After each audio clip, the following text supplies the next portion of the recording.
You seem to have adopted the Machiavellian principle.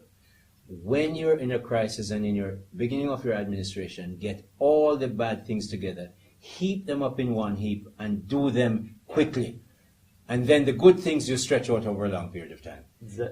How did you manage that and yet keep political consensus to go? There is, Latvia, as other Baltic states, did everything in 2-3 years. And there is another country, Greece, which is still struggling because doing step by step. 6 years later. Yes, and that is something people cannot afford to wait for results. The fatigue is enormous, and therefore, if you are doing something very, very, very large adjustments, you should do everything immediately, quickly. And there was actually no real resistance because opposition was weak and upset, and there was no ideas what to do actually. Crisis, and the business wanted also as soon as possible to restore confidence. We want to return back to financial markets as soon as possible. Just if you have strong ownership, there is no opposition actually. And international community was very helpful for us, very, very. Who in the international community, the European Investment Bank, who helped you? IMF, World Bank, European Commission, all our neighbors, Sweden, Nordic countries, Friends Germany, of Friends of Latvia. You need to have friends, and also business community. Investors which invest in Latvia. Yes. Also, they were very supportive. The banks, insurance companies, transportation companies.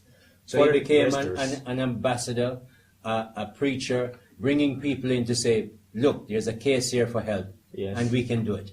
It's very much about the confidence, and when we achieve already in the first 6 or something like that months, some first results, we already start to step by step restore the confidence. And that is extremely important, not lose the investments and jobs, but create them actually.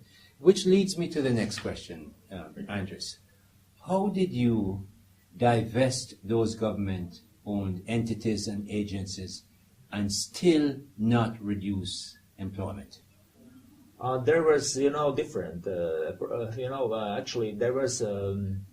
We were able, let's say, to make our state functions and institutions more efficient, but also with that together came also decrease of employment in those areas somehow. Yes.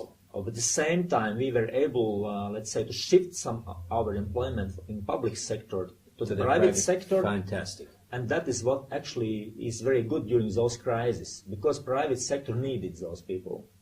That was requalification and so on. There were some different programs designed as well. Some retraining, maybe. Retraining extremely important. You have to use that. We are still doing that. You're still retraining so that you don't put people on the welfare list. You have them employed. We try to employ. We created temporary jobs. We try to be very flexible, and what is unique for Latvia. This enormous flexibility for the business environment and for society. Be flexible, not be afraid about the changes. That should be also transferred to many countries. In other words, the idea of fear not. Do what you have to do, understand what you have to do, and get it done. And you had buy-in from the Prime Minister. You had buy-in not only from the politicians, but also from the private sector. Tell me a little bit about the relationship you developed with the private sector. Did you come from the private sector? Yes, I spent all my life before in private sector, in banking sector. So I had no experience actually being in public sector.